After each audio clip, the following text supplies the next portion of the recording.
Hey everyone, and welcome to today's Explainer. We're diving into a super fascinating and honestly incredibly turbulent time in U.S. history, the era of Reconstruction. Picture the post-Civil War era as this massive constitutional tug-of-war. The nation is completely torn apart, and the giant question on absolutely everyone's mind is, how in the world do we rebuild? Well, today, we're going to explore exactly how the different branches of the U.S. government fought over the answer to that exact question. Let's get into it. So, here's our agenda for today. We'll start with restoring the Union, move on to the presidential plan, then compare it to the Congressional plan.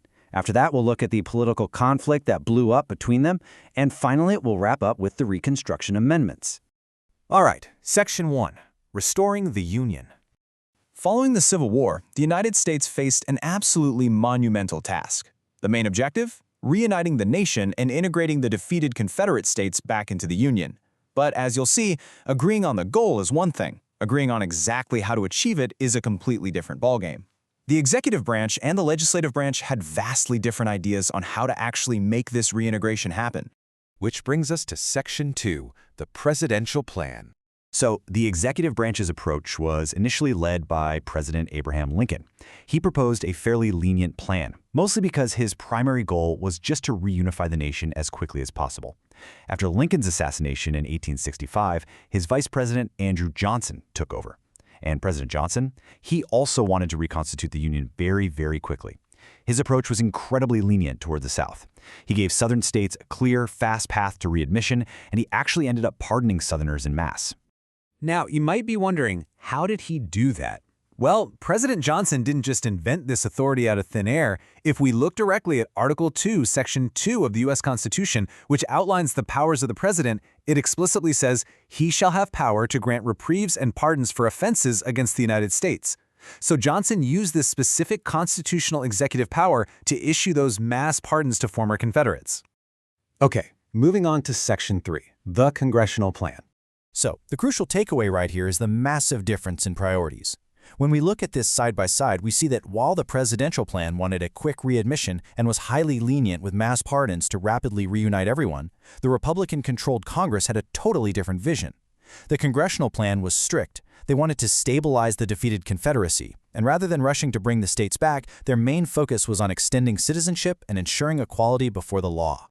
Let's look a little closer at what was motivating the legislative branch here.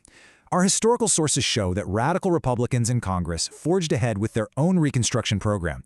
They firmly believed that before any of those southern states could be fully restored, the federal government actually had to stabilize the region and legally guarantee equal civil and legal rights. We're talking about real citizenship and actual equality before the law for formerly enslaved people. All right, let's do a quick pause check. I want you to think back on what we just covered.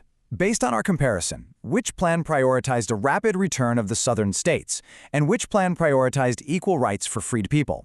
Take a second to think about it.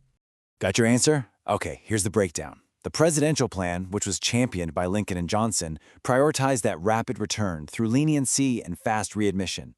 On the flip side, the congressional plan, led by the radical Republicans, prioritized equal rights. They focused on extending citizenship and making real structural changes before ever allowing those states back in. That sets us up perfectly for Section 4, the political conflict. You can probably guess what happens next, right? We see this massive political friction building up quickly. In 1865, Lincoln proposes his lenient plan, and after his death, Johnson takes the wheel and pushes it forward. In fact, by early 1866, President Johnson basically announced that Reconstruction was over. He concluded that all the necessary work was done, but, well, Congress fundamentally disagreed. From 1866 onward, the Republican-controlled Congress completely rejected Johnson's conclusion, and they essentially took control of Reconstruction themselves to remake the South. Now, you might be asking, how exactly did Congress take control when the president actively opposed them? Well, as the friction heated up, President Johnson started vetoing congressional Reconstruction plans left and right. But Congress prevailed by using their own specific legislative powers. Article 1, Section 7 of the U.S. Constitution says that if the president vetoes a bill, Congress can reconsider it, and if after such reconsideration 2/3 of that House shall agree to pass the bill, it shall become a law. Okay, time for our second pause check. Let's see if you can recall the mechanics of this political showdown. When President Johnson vetoed congressional Reconstruction plans, What specific constitutional power allowed Congress to overcome him? The answer is the veto override power. Article 1 of the Constitution allows Congress to legally bypass the executive branch's veto, provided that 2/3 of both the House and the Senate agree to pass the bill. Congress used this exact 2/3 majority power to override Johnson's lenient policies and strictly enforce their rules for equal rights. Pretty powerful stuff, right? All right, moving into our final section, number 5, the Reconstruction Amendments. The first of these game-changing additions is the 13th Amendment. It was passed by Congress in 1865 and ratified later that same year. This amendment provided a final constitutional solution to the issue of slavery by officially abolishing it throughout the United States. What's super important to note here is that this was passed by Congress before the southern states were actually restored to the Union. President Lincoln actually took a very active role in this, insisting that the passage of the 13th Amendment be a top priority on the Republican platform for the 1864 election just to guarantee its success. Next up came the 14th Amendment, ratified in 1868. This one directly enacted the congressional goal of extending equality.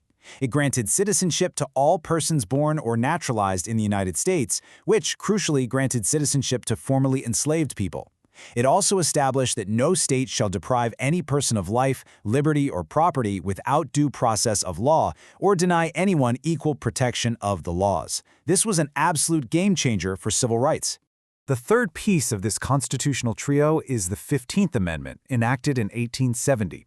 To radical Republicans, this really seemed to signify the fulfillment of their promises, because it granted African American men the right to vote. It specifically declared that voting rights could not be denied or abridged by the United States or by any state on account of race, color, or previous condition of servitude. Now take a look at this phrase. The Congress shall have power to enforce this article by appropriate legislation. If you read the actual text of the 13th, 14th, and 15th Amendments, you're going to find some variation of this exact enforcement clause in all three. And by adding this, Congress massively expanded its own legislative power, making sure they had the authority to actively protect these new civil rights across the entire nation. Okay, let's do a quick, high-energy recap of our explainer today. We've seen a massive constitutional clash. The presidential plan sought a really quick, lenient reunification packed with mass pardons. Meanwhile, the congressional plan demanded strict enforcement of citizenship and equality before the law. When those two visions collided, Congress used its Article 1 powers to override the president's vetoes. And ultimately, that congressional victory resulted in the permanent addition of the 13th, 14th, and 15th Amendments to the U.S. Constitution. Before we wrap up, I want to leave you with a transfer question to really chew on. Our sources note that one legacy of Reconstruction was that citizens didn't fully succeed in empowering the 14th Amendment's protections right away. However, they did start initiating court cases and articulating arguments very early on. So how do you think these early dissenting arguments formed the basis for the massive civil rights changes in the 20th century? Think about how the struggles of the Reconstruction era literally laid the groundwork for the future.